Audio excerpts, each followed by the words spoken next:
നമ്മൾ ഈ കഷ്ടപ്പാടെല്ലാം അനുഭവിച്ച ആൾക്കാരായിട്ട് സ്മാർട്ട് റോഡിനെ നമ്മൾ അനുകൂലിക്കുന്ന ആൾക്കാരാണ്.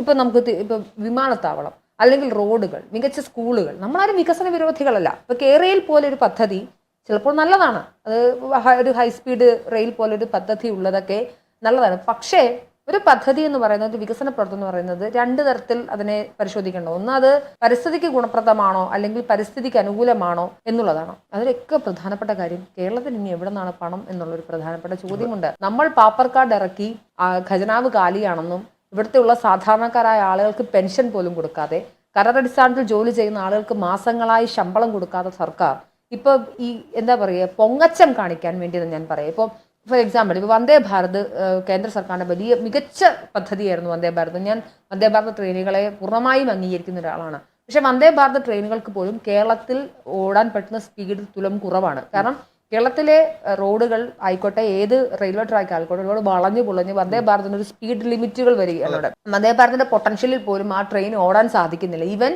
വന്ദേ ഭാരതിന് വേണ്ടി മറ്റ് ട്രെയിനുകളുടെ സമയക്രമീകരണങ്ങൾ അഡ്ജസ്റ്റ് ചെയ്തും വന്ദേ ഭാരത് ഓൺ ടൈമിൽ പോകുമ്പോൾ പോലും അതിൻ്റെ പൊട്ടൻഷ്യലുള്ള സ്പീഡ് എടുക്കാൻ പറ്റുന്നില്ലാത്തൊരു സ്ഥിതിക്ക് കേരളത്തിൽ എങ്ങനെയാണ് ഇത് പോസിബിൾ ആവുക? ഞാൻ പറഞ്ഞ പൊങ്ങച്ച വികസനം മാറ്റി നിർത്തിയാൽ ഇതിൻ്റെ ഒരു പോസിബിലിറ്റി, നടപ്പിലാക്കൽ എന്ന് പറഞ്ഞ സാധനം ഉണ്ടല്ലോ, നടക്കബിലിറ്റി എത്രത്തോളം ഉണ്ട് എന്നൊരു ചോദ്യം ഇവിടെ വരികയാണ്.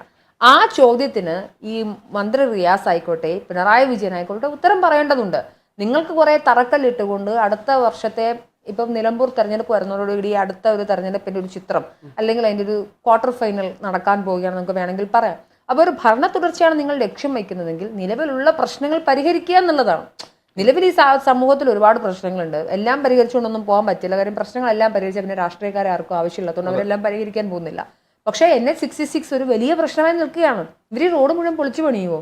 അടിസ്ഥാനപരമായി തിരുവനന്തപുരം മുതൽ കാസർഗോഡ് ഇവിടെ കടന്നു പോകുന്ന NH-66 മര്യാദയ്ക്ക് കെട്ടാൻ പറ്റിയില്ല ഇവർക്ക്.